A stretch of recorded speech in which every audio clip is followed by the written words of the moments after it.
In saying that in my book I say that there's no reason at all to believe that the so-called Jesus of Nazareth ever existed, but here's what I say about Socrates.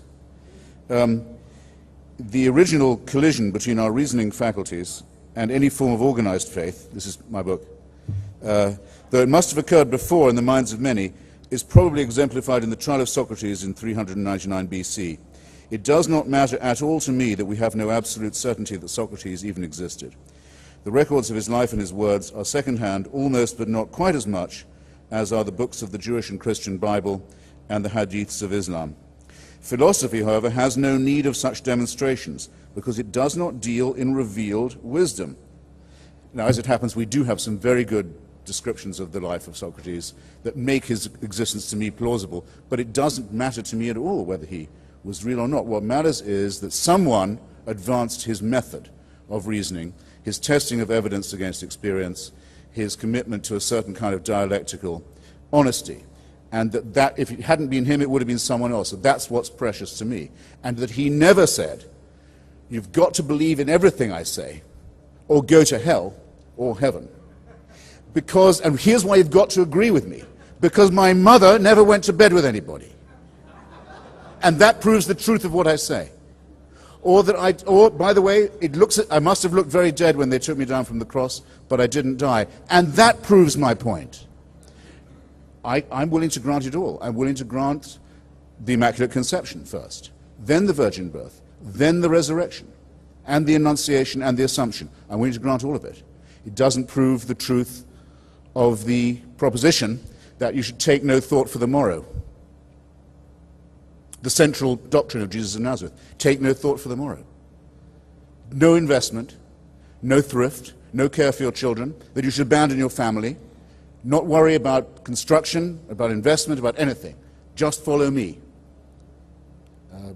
A ridiculous and immoral proposition that, as C.S. Lewis so cleverly, and I must say for him, very honestly puts it, means that the man must either have been a maniac, a sick man, an evil man, or he must have believed that the world was coming immediately to an end, and that he was commanded to announce this fact to the deluded Bronze Age inhabitants of Palestine. Because if he didn't believe that, and if he didn't believe he was divinely mandated, then his words would not have been inaccurate or false, they would have been wicked. That's what you have to be talking about. Now, there is, on the historicity point, there are only two reasons, I think, to suppose that there may have been the figure of some kind of deluded rabbi present at that time. The first is the fakery of the story. The fakery itself proves something. The prophecy says this man must be born in the house of David, of David's line in David's town. It means he must be born in Bethlehem. Jesus of Nazareth is well known to have been born in Nazareth. In order to get him to Bethlehem, a huge fabrication has to be undertaken. A census is proposed by Caesar Augustus. No such census ever took place. The people of the region were not required to go back to their hometown to be registered. That's never happened. Quirinius was not governor of Syria in that year, as the Gospels say. None of the story of the Nativity is true in any detail, and not one of the Gospels agrees with each other on this fabrication. But the fabrication itself suggests something. If they were simply going to make up the whole thing, and there'd never been any such person, then why not just have him born in Bethlehem right there and leave out the Nazarene business?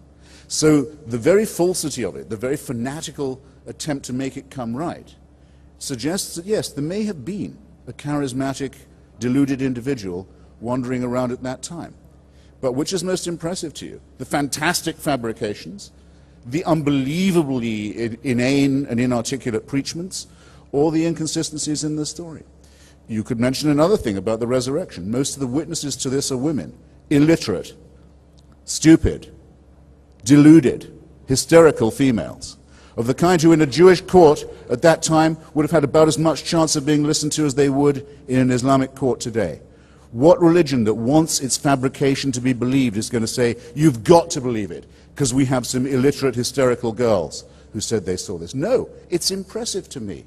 It's impressive to me that the evidence is so thin, and is so hysterical, and is so feeble, and is so obviously, strenuously cobbled together, because it suggests that something was going on. There was some character. And I don't want to, therefore, to profane those who think that no, that there must have been something, and say, no, there was nothing. This is not a whole cloth fabrication, but it is a very human and very intelligible and very pitiable, I think,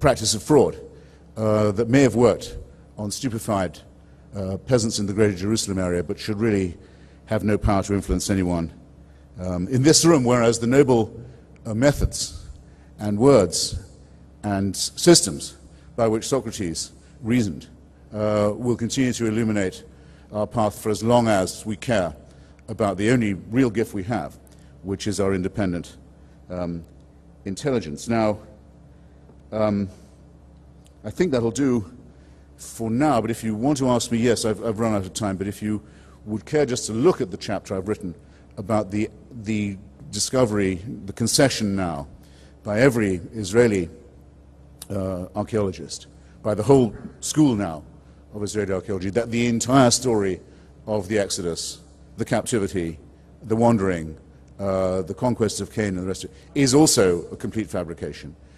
You will see a perfect collision between the two things that do allow us to make progress as scholars and intellectuals: the weighing of evidence against interest.